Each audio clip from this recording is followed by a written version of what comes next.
বিসমিল্লাহির রহমানির রহিম। আসসালামু আলাইকুম। প্রিয় শিক্ষার্থীবৃন্দ, কেমন আছো? আশা করছি ভালো আছো, সুস্থ আছো এবং নিরাপদে আছো। আজকে আমি নবম দশম শ্রেণীর পৌরনীতি ও নাগরিকতা বিষয়ের অষ্টম অধ্যায় থেকে পৌরসভার গঠন এবং পৌরসভার কার্যাবলী নিয়ে আলোচনা করব। তো শিক্ষার্থীরা, আমরা শুরুতেই পৌরসভার গঠন জেনে নিই। পৌরসভা, গ্রামে যেমন ইউনিয়ন পরিষদ তেমনি শহরে রয়েছে পৌরসভা। বর্তমানে বাংলাদেশে ৩২৭টি পৌরসভা রয়েছে। গঠন: স্থানীয় সরকার আইন ২০০৯ অনুযায়ী পৌরসভা গঠিত হবে একজন মেয়র সরকারি গেজেট প্রজ্ঞাপন দ্বারা নির্ধারিত সংখ্যক ওয়ার্ডের সমান সংখ্যক কাউন্সিলর এবং কেবল মহিলাদের জন্য সংরক্ষিত নির্ধারিত সংখ্যক কাউন্সিলরের সমন্বয়ে। এ সকল পদই জনগণের দ্বারা প্রত্যক্ষ ভোটে নির্বাচিত হওয়ার বিধান রাখা হয়েছে। তো শিক্ষার্থীরা, আমরা পৌরসভার গঠন জেনেছি, এখন আমরা কার্যাবলী জানব। পৌরসভা শহরের জনগণের স্থানীয় বহুবিধ সমস্যার সমাধান এবং উন্নয়নমূলক কাজের দায়িত্ব পালন করে। এ দায়িত্ব পালন করতে গিয়ে পৌরসভাকে বহুবিধ কাজ করতে হয়। উল্লেখযোগ্য কাজগুলো নিম্নে আলোচনা করা হলো।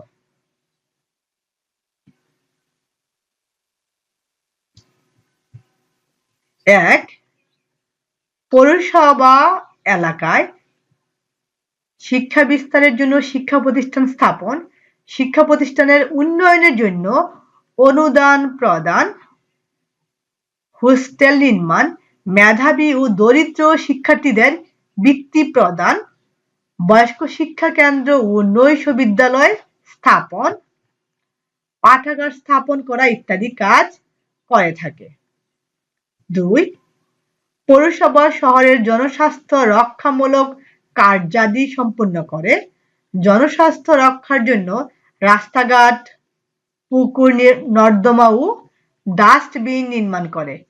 সংক্রামক ও মহামারী ব্যাধি প্রতিরোধ ও প্রতিষেধক দানের ব্যবস্থা করে।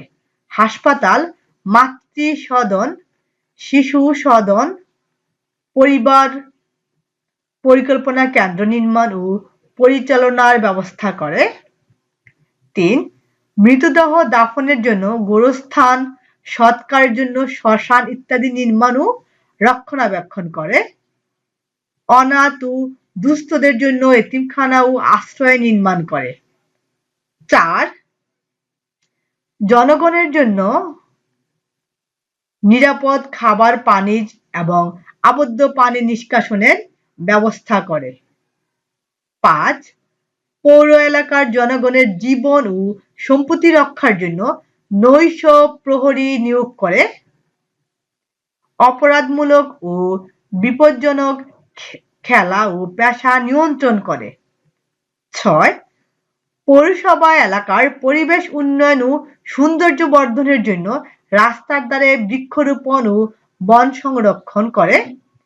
জনগণের বিনোদনের জন্য পার্ক ও উদ্যান নির্মাণ, মিলনায়তন স্থাপন এবং উন্মুক্ত প্রাঙ্গণ সংরক্ষণ করে।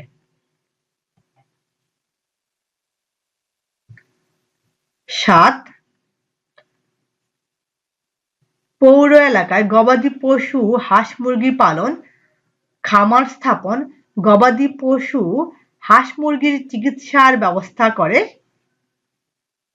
গবাদি পশু বিক্রি, রেজিস্ট্রিকরণ, বিপজ্জনক পশু আটক ও হত্যা, পশুর মৃতদেহ অপসারণ ইত্যাদি কাজ করে।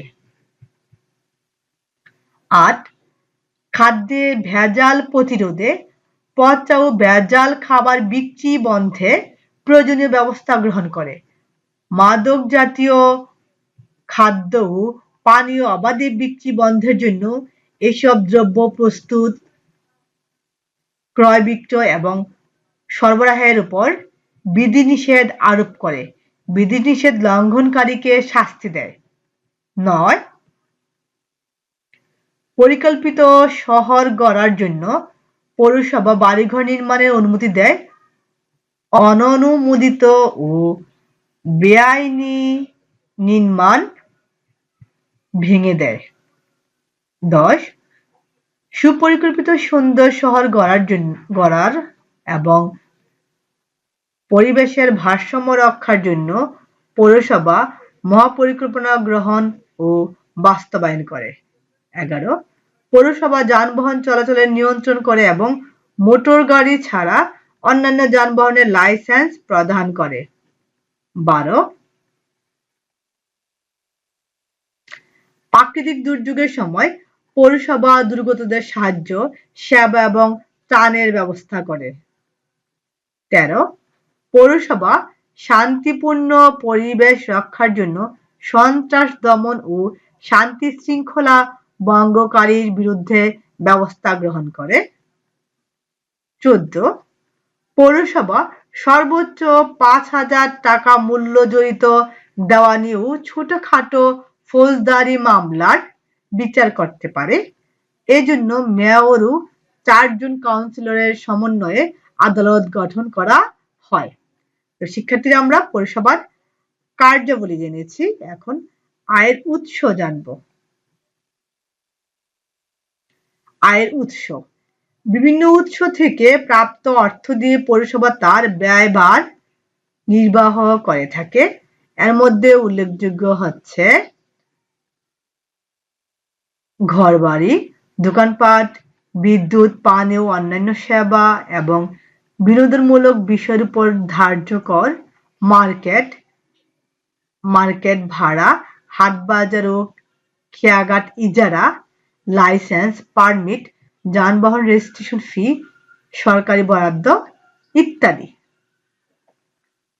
তো শিক্ষার্থীরা আমরা পৌরসভার গঠন জেনেছি, পৌরসভার কার্যাবলী জেনেছি এবং আয়ের উৎস জেনেছি।